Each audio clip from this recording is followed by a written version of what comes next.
Bonjour et bienvenue dans cette nouvelle vidéo spirituelle. Aujourd'hui, on va parler de l'énergie de vie, comment est-ce qu'on peut tout simplement s'ouvrir à l'énergie de vie pour être guidé au quotidien et aussi quelle est l'illusion finalement de la spiritualité, comment est-ce que on peut déceler que finalement on tombe un peu trop dans la spiritualité et on oublie de l'incarner. Donc je vais vous expliquer tout ça dans cette vidéo à travers une expérience que j'ai vécue.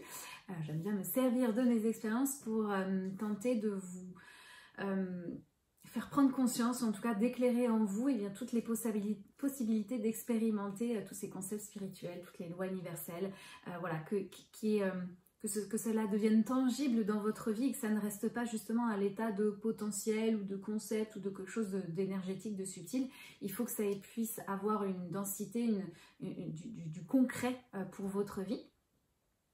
Et si vous ne me connaissez pas encore, eh bien je m'appelle Aurélia Riquebuche et je suis thérapeute spirituelle. Je me connecte à votre source profonde pour vous aider à penser vos blessures d'âme, à rallumer votre flamme intérieure pour éclairer votre vie d'un nouvel éclat. Et si vous n'êtes pas encore abonné à la chaîne, je vous invite à cliquer sur la petite cloche qui se trouve en dessous de la vidéo et ainsi vous serez averti dès qu'il y a une prochaine vidéo qui sortira sur la chaîne. Il y en a à peu près 2 par mois. Donc, notre sujet du jour, s'ouvrir à l'énergie de vie. Que vous appeliez décidément j'ai du mal à parler, que vous appeliez cela Dieu, la source, la vie, l'énergie, qu'est-ce qu'on pourrait dire? Il y a tellement de mots, mettez-y le mot qui a du sens pour vous. Moi j'appelle ça maintenant l'énergie de vie, mais ça pourrait être tout autre chose. Donc quand j'appelle l'énergie de vie, c'est cette chose qui nous dépasse et qui nous emporte en fait, qui nous amène et dans une direction qui est normalement de plus en plus juste pour nous, qui est alignée avec notre âme. Et comment est-ce qu'on fait justement pour s'ouvrir à elle? Parce que très souvent quand il y a des blocages dans notre vie, c'est parce qu'on est fermé, on ne se laisse pas traverser par cette énergie pour nous porter un peu comme un courant d'eau. C'est pour ça que souvent on dit surfer sur la vie, surfer dessus. Donc pour s'ouvrir à l'énergie de vie, il y a vraiment besoin d'avoir une posture d'accueil, d'accueillir le tout, en fait, d'embrasser le tout, absolument tout, même ce qu'on ne veut pas. Donc en général, quand il y a quelque chose qu'on ne veut pas, c'est parce qu'en fait c'est au niveau du mental et l'âme, elle n'a pas cette notion de bien, de mal, je veux pas, elle est là pour expérimenter des choses. La notion de bien et de mal est très terrestre, mais d'un point de vue sur les autres dimensions, sur les autres plans, d'un point de vue spirituel, on dit que tout est expérience parce que ça l'est. Ça va avoir des répercussions négatives ou positives dans nos vies, mais c'est ce qu'on est venu aussi rechercher parce qu'encore une fois, on arrive à trouver notre juste milieu en comprenant tout simplement les extrêmes, les contraires. On a besoin d'expérimenter les extrêmes pour trouver le juste milieu. Donc, c'est vraiment accueillir le tout. Accepter ne veut pas dire être d'accord, mais vraiment accueillir le tout et accueillir tout comme étant « ok, bah, j'y vais en fait et je verrai bien ». Parce que dès qu'on va venir essayer de « ah oui, mais est-ce que dès qu'on on se pose un questionnement mental », ça veut dire que la réponse qui va être donnée, elle va être prise avec notre mental. Donc parfois, il faut oser un peu, tout comme pour les personnes qui connaissent le tarot, l'arcane majeur du fou. C'est se jeter dans le vide en fait et accepter d'être retenu ensuite par le divin, par l'énergie de vie et vraiment se lancer dans le vide, avoir foi et confiance que en fait la vie nous rattrapera. C'est quelque chose qui n'est pas évident à faire, je le conçois et je pense que c'est ce qu'on est venu juste incarner dans cette vie d'ailleurs. Donc je voulais vous utiliser une expérience que j'ai vécue, alors pas forcément récemment, mais cette année tout de même, et c'était en lien avec une expérience que j'avais besoin de vivre, et alors je ne sais pas si j'avais besoin de la vivre pour moi réellement, mais c'est pour vous montrer que toute expérience, qu'on est aussi connectés les uns aux autres, et qu'on est là aussi pour être l'expérience et l'élément déclencheur de quelqu'un d'autre dans son processus d'évolution, et ça a du sens, et ça c'est important aussi de le voir, que tout ce que vous faites pour vous, tout ce que vous faites pour travailler sur vous, pour vous développer, j'ai un peu envie de dire pour vous développer, c'est pour vous retrouver à l'intérieur de vous-même. Tout ça, ça a un impact sur le monde. J'avais vu sur mon fil Instagram une guidance de je sais plus quel compte, Lifeworkers ou je sais plus quoi, je sais plus son nom exact. Bref, une guidance sur les signes astrologiques. Donc je regarde mon signe Et il y avait marqué cette semaine, tu vas recevoir une invitation, une opportunité, une invitation à sortir, faire quelque chose.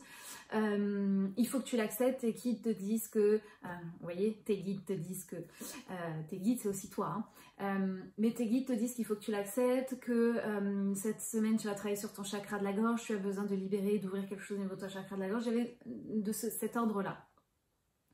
Et le jour même, je reçois un message Insta d'une amie qui me dit, alors non même, en fait en parlant je me souviens, la semaine précédente, cette amie me dit tiens je vais tester de l'inner dance, je ne sais pas si tu connais, voilà c'est telle date, est-ce que ça te dit d'y aller et tout, et au début j'avais dit bah je sais pas, je verrai parce que ce jour-là il n'y avait pas mon conjoint donc il fallait que je fasse garder mes enfants, c'était un samedi, et là mon petit mental il dit ah c'est compliqué, faut sortir de sa zone de confort, ah non c'est trop compliqué, faut trouver des gens, j'ai peur, j'ai pas envie de demander à mes beaux-parents, j'ai pas envie de qui pensent que je profite d'eux, j'ai pas envie de laisser mes enfants, les pauvres petits, ils vont s'ennuyer sans moi. Vous voyez un petit peu tous ces saboteurs là qu'on a à l'intérieur et qui nous maintiennent dans une zone de confort. Alors oui, c'est confortable, hein, du coup on reste la petite routine, voilà, la petite routine.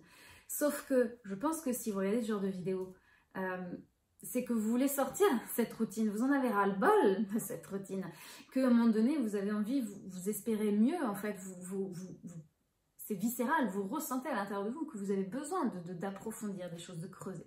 Donc il y a besoin de sortir de sa zone de confort à un moment donné dans notre vie. Elle ne nous convient plus, elle est trop petite, comme un vêtement trop petit, on a besoin de changer. Et donc, la semaine d'après, je vois ce message sur internet, et donc du coup, elle me relance le jour même, et je dis quand même c'est très fort, et elle me dit en plus l'inner dance c'est sur la thématique, c'est sur le chakra de la gorge. Et là, ça fait... Vous voyez les deux wagons qui se raccrochent là et que d'un seul coup, il y a des connexions qui sont... Et là, je me dis, putain, mais c'est peut-être ça en fait. On me donne encore une fois, elle revient à la charge, on me redonne l'opportunité de saisir quelque chose, de sortir de ma zone de confort. C'est une invitation, c'est un lien avec le chakra de la gorge, j'ai vu ça et tout. J'ai quand même là, le signe est trop beau. Et donc là, il y a quelque chose qui s'est passé en moi. C'est-à-dire que d'avoir vu cela, ça m'a permis de trouver la motivation à l'intérieur de moi pour bouger de ma zone de confort et dire oui, et m'obliger à aller demander à mes beaux-parents, donc pour ce jour-là, de garder mes enfants. Ça n'a pas été forcément confortable. C'est-à-dire que c'est pas parce que vous allez recevoir un guide, un message de vos guides que « Ouh, trop bien, trop génial, ah bah oui, c'est simple, la solution, on va faire comme ça, ouh, je suis trop guidée ». Non, non, non. Ils vous donnent un message, mais après, vous devez faire le taf, en fait, les gars. Et donc, si vous ne bougez pas, et bien évidemment, là, on va vous demander de sortir de votre zone de confort. Donc, bien évidemment que ça va être difficile. C'est difficile, oui. Ce n'est pas vrai de dire que si on suit les guides, notre âme, etc., c'est hyper facile, c'est fluide. C'est dans le sens, c'est fluide, dans le sens où ça va s'enchaîner. Et que plus on va avancer, plus on va se rendre compte, mais en fait, mais heureusement que j'ai suivi ça. Mais le premier pas, putain, mais qu'est-ce qu'il est dur, en fait. Il était tellement dur que je me suis chopée une névralgie, pour vous dire, ce jour-là. Parce que ça fait remonter en moi des choses que j'avais besoin de travailler sur la notion de culpabilité, d'avoir la sensation de ne pas être une bonne mère, parce que je faisais quelque chose pour moi et je donnais à garder mes enfants au lieu de m'occuper d'eux. Donc moi, ça m'a fait bosser aussi sur moi. Ça m'a permis de me rendre compte qu'il y avait des énergies qui avaient besoin d'être vues et d'extérioriser ces énergies. Donc déjà, rien que pour ça, j'étais gagnante, en fait, en faisant ça. Ça m'a permis de lever le voile sur quelque chose qui était en moi et camouflé. Et donc du coup, je me suis donc décidée à aller à cet événement. J'ai été à cet événement. Et à la fin de cet événement, en fait, j'ai vu des choses. Il y avait une âme en fait qui était accrochée à une femme et je l'ai vue. J'ai vu cette ombre. Et à l'époque, je ne voyais pas forcément tout le temps ce genre de choses. C'était assez rare. Et là, ça m'a marquée en fait, presque choquée de voir cette forme, cette ombre. Et pendant toute la séance, j'étais vraiment connectée à la séance pour moi, mais en fait je ressentais ça et je ressentais, vous savez, quand c'est plus fort que nous, mais c'est parce que c'est plus fort que nous, c'est plus fort que notre ego, c'est parce que c'est l'élan de votre âme qui vous pousse à aller, il n'y a pas le choix, il faut y aller quoi. C'est un ressenti intérieur, c'est du ressenti, ce n'est pas rationnel, il n'y avait rien qui expliquait ça, je ne la connaissais pas cette femme. Mais au fond de moi, et après, il y a eu l'échange, après cette inondation, il y a eu l'échange, et là elle s'exprime, et elle exprime des choses, elle se sent bloquée, machin et tout. Et là, je sens à l'intérieur de moi qui me dit, faut lui parler de ce que tu as vu, faut lui parler. Alors la fin, juste avant de partir, j'ai attendu le dernier moment, hein, le bout du bout, parce qu'il fallait que je sorte de ma zone de confort et que j'ose exprimer à quelqu'un que j'ai ressenti quelque chose alors qu'en fait je n'en sais rien, que ça ne s'explique pas, et que je peux me tromper, et vous savez, la peur d'échouer, la peur de se tromper.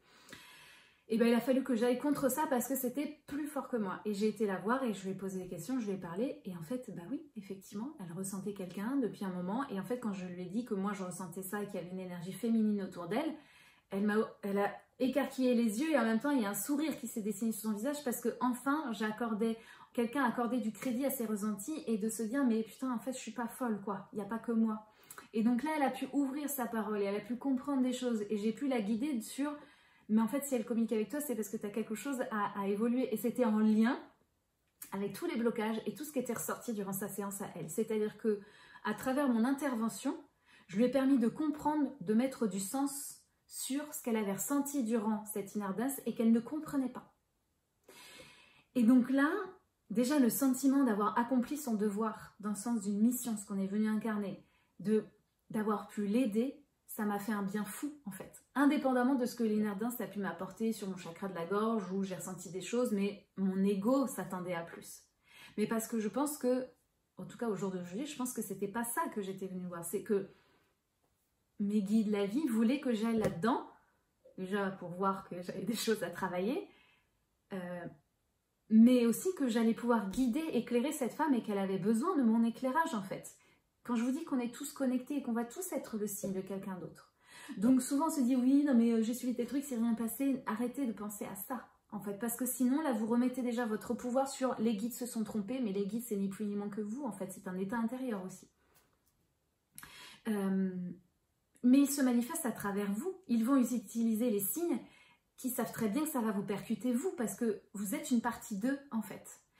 Donc, c'est pas les guides qui se sont trompés ou pas, c'est peut-être vous qui avez mal interprété ou qui n'avez pas saisi l'opportunité ou qui n'avez pas pu prendre conscience que c'était pas de vous qu'il s'agissait, mais qu'à travers votre présence, votre impact à ce moment-là, votre intervention à ce moment-là, bah peut-être que vous avez aidé quelqu'un. Et que c'était peut-être juste ça qu'il fallait. Donc, pendant tout ce truc-là, là, je vous ai raconté tout l'événement, mais pendant toute la semaine, j'ai dit oui, j'y vais, mais pendant toute la semaine, donc ça c'était un début de semaine, et donc le l'inner dance c'était 5 minutes, pendant toute la semaine, mon mental me dit oui, mais en même temps, c'est peut-être pas ça, c'est des trucs, c'est les guidances générales sur Instagram, pourquoi est-ce que tu donnes du crédit ? Mais en fait, stop, vas-y, on verra bien, on s'en branle de savoir si c'est vrai ou pas. Toutes ces questions, c'est du mental. Et le mental, pourquoi il vous pose ces questions? Parce qu'il n'a pas envie, vous y allez, vous allez sortir de votre zone de confort. Il ne veut pas. Son taf, c'est de vous mettre en sécurité. Que tout est confortable. Il ne veut pas d'un que ça sort dans l'inconnu, il faut tout rechanger, tout ce qu'il a mis des années à construire, il n'a pas envie, quoi. Il n'a pas envie, donc il ne va pas vous laisser faire. Tous les questionnements, c'est du mental. C'est votre ego qui flippe. Et c'est normal. Mais justement, dites-vous bien que s'il se pose autant de questions, c'est parce qu'il y a anguille sous roche. Donc il faut quand même y aller. Il faut sortir de sa zone de confort. Et oui, c'est compliqué au début. Et oui, c'est difficile. Mais la vie, elle est faite pour être vécue dans le sens, elle est faite pour être incarnée, pour faire quelque chose de concret. Donc allez-y, faites l'expérience. Et là, ce jour-là, je me suis dit, eh ben vas-y en fait. Et même s'il se passe rien, eh ben t'auras juste vécu une expérience et tu seras sorti avec une pote et ce sera très bien. Et c'est peut-être ça qu'on te demandait juste, de sortir un peu de ta petite routine de maman. C'était peut-être juste ça qu'on te demandait. Donc peu importe quel est l'élément déclencheur, c'est comme les médicaments et les placebos. On s'en branle que ce soit des placebos. S'il y a un résultat qui est positif dans votre vie, mais c'est tout ce qui compte. Donc ne restez pas focalisés, n'attendez pas de savoir si le message y provient bien de vos guides spirituels, de votre ange gardien, de votre âme, de votre mental. Est-ce que c'est de moi? On s'en fout, allez-y, essayez et vous expérimentez et vous verrez bien le résultat. Si vous arrivez à vous détacher, à prendre la distance, à vous rendre compte, mais heureusement que j'y suis allée, il s'est passé quelque chose, mais alors stop, ça suffit. Et plus vous allez vivre ce genre de choses, plus vous allez vous autoriser à expérimenter, à faire, à agir après avoir eu un signe, un message spirituel, il faut agir après, parce que sinon ça ne sert à rien, ça reste à l'état d'énergie et il ne se passe rien. Passez à l'action ensuite derrière, quand vous demandez une guidance de carte, passez à l'action après derrière en fonction de ce qui est dit, sinon ça ne sert à rien à part rassurer votre mental, rassurer votre ego plutôt. Si vous allez expérimenter des choses, votre cerveau, votre corps va enregistrer, ok, quand j'ai ressenti telle chose, ça voulait dire que c'est ça, moi, mon signe à moi, c'est comme ça que mon corps il parle. Moi, c'est très physique dans mon corps. Il y en a, ça va être, ils vont entendre des voix, il y en a, ils vont voir des choses. Chacun a son canal en fait. Si vous n'expérimentez pas, si vous n'essayez pas, vous ne pouvez pas. C'est comme un marathonien qui s'entraîne pour le marathon. Il ne peut pas faire le marathon du jour au lendemain. Il a besoin de s'entraîner, de comprendre comment fonctionne son corps, où sont ses limites, quand est-ce qu'il peut les dépasser, de quelle façon. Faites la même chose avec la vie. Expérimentez et ressentez comment ça se passe et qu'est-ce qui, vous, dans le concret, vous a permis, ok, quand j'étais dans telle posture, que s'est passé telle chose, j'ai senti que c'était la bonne direction pour moi, ok, donc la prochaine fois que ça arrive, je peux me concentrer là-dessus, même si mon mental sera toujours là et qui me fera toujours, c'est n'importe quoi, tu délires ma pauvre dame, etc., etc., il sera toujours là. Vivez avec lui et plus contre lui. Donc l'idée, pour résumer tout ça, c'est que peu importe si ce message provient de vos guides spirituels ou pas, dans tous les cas, c'est vous qui allez décider d'en faire quelque chose. C'est vous qui donnez le sens de tout ça. Vos guides, vos énergies, tout ça, la vie, elle va forcément utiliser votre langage symbolique. Parce qu'il faut que vous puissiez comprendre le message qu'on vous envoie. Quelqu'un d'autre n'aurait même pas vu ce message. Alors bien évidemment, il y en a qui vont vous dire, bah oui, mais c'est n'importe quoi, moi ça... Mais oui, c'est logique que toi, ça ne te parle pas, parce que c'était pas à toi qu'on parlait, bordel. Vous voyez ce que je veux dire ou pas? Ne vous comparez pas aux autres. Chacun ses signes. Alors oui, on dit les plumes, les heures miroirs, mais on s'en branle de tout ça. Eux, ils vont utiliser ce qui va avoir du sens pour vous. Et il n'y a que vous qui pouvez donner sens là. Je ne parle pas après, évidemment, quand on est en séance, parfois on canalise, quand on a les capacités médiumniques, on canalise des choses des autres. Ça, je parle vraiment d'autre chose. Là, moi, je vous demande, vous pouvez être votre propre guide. Vous devez être votre propre guide. On n'a besoin de personne pour ça. Techniquement parlant, normalement. Bien évidemment, on a besoin d'être guidé, accompagné, mais c'est juste pour vous montrer que vous en avez la capacité. On a tous ces clés-là en nous. Mais si vous n'essayez pas, mais personne ne pourra le faire à votre place. Donc, essayez. Allez-y. Vous verrez bien, en fait. Vous le verrez bien. Parce que si vous ne faites rien, bah, c'est sûr que rien ne bougera, en fait. C'est le principe. Donc, attention à pas toujours me remettre, voilà, ah, je fais un guidance, ah, bah, mes guides, ils m'ont dit que tout allait bien se passer. Ok, mais c'est tout. Attention à ne pas rentrer dans l'illusion que parce que les guides ont dit alors du coup c'est bon je fais rien. Non, il y a toujours une action derrière. Eux ils sont juste là pour nous rassurer, mais ils nous poussent à passer à l'action. Ils nous poussent à faire des choses. Juste écouter les guides, se connecter, tirer les cartes, etc. Et en se disant bah du coup je suis spirituelle. Si derrière vous restez chez vous, vous faites rien, vous n'avez rien de spirituel. Vous allez considérer comme quelqu'un d'illuminé et on est venu s'incarner sur Terre. C'est pour faire des choses. C'est pour avoir une spiritualité incarnée. C'est pour spiritualiser la matière. C'est-à-dire y donner du sens et pas juste faire métro, boulot, dodo. Donc dans le sens, bah, est-ce que ce que je fais, est-ce que ça anime mon âme? Est-ce que ça me permet d'évoluer, moi? Est-ce que ça me permet de me connecter aux autres et d'aider aussi l'humanité à travers tout ça? Quelle est la mission que je dois faire ici? Donc c'est vraiment l'idée de faire des choses dans la matière en y mettant cette spiritualité pour que ça ait du sens. Mais on a aussi besoin de matérialiser cette spiritualité, sinon elle ne sert strictement à rien. Ça ne sert à rien de venir sur Terre dans ces cas-là. Voilà, je pense que le message est clair. Je ne vais pas tergiverser plus longtemps sur ce principe. Si jamais vous avez d'autres questions, parce que je ne peux pas tout dire dans une vidéo, parce que je vous parle d'un état, mais plein d'autres choses sont connectées tout autour de ça, bien évidemment, et que ça dépend aussi des cas de chacun. Important. Donc si vous avez un cas personnel, que vous vous posez des questions, que vous avez besoin au début d'être guidé malgré tout, pour comprendre, parce qu'on a tous besoin d'être tenus par la main, voilà, on peut s'appeler, simplement m'exposer votre thématique, votre problématique, et je vous dirai si effectivement je peux vous aider ou pas, si je suis la bonne personne pour ça, ou s'il y a une autre pratique qui serait peut-être judicieuse pour vous. N'hésitez pas à m'écrire en commentaire. Peut-être que du coup il y a des choses que j'ai parlé dans la vidéo où vous aimeriez que j'approfondisse comme concept, donc allez-y, dites-moi et je ferai les vidéos sur ces sujets là. Je suis là pour ça. Donc voilà, j'espère que ça vous aura parlé, j'espère que vous accueillerez vos signes de la meilleure façon qui soit, que un signe n'est pas un signe si on n'en fait rien derrière, c'est juste de la poudre à paillettes, de la poudre à paillettes spirituelle qui ne sert à rien. Donc faites-en quelque chose. Un signe, il peut être fait avec une carte, mais il peut être fait aussi avec quelqu'un qui va redire un mot qui vous fait penser. Tous les signes sont valables à partir du moment où vous, ça vous fait penser à quelque chose. Parce que c'est votre langage symbolique. Et c'est avec ça qu'ils communiquent. Mais vos guides ne vous ont jamais dit qu'il fallait rien en faire derrière, qu'il fallait pas agir après derrière. C'est comme les libérations. Ok, on libère, mais à un moment donné, il va quand même falloir bouger après. Voilà, j'espère que ça vous aura parlé. Une vidéo plus longue que d'habitude. Merci d'avance pour vos likes, pour vos partages.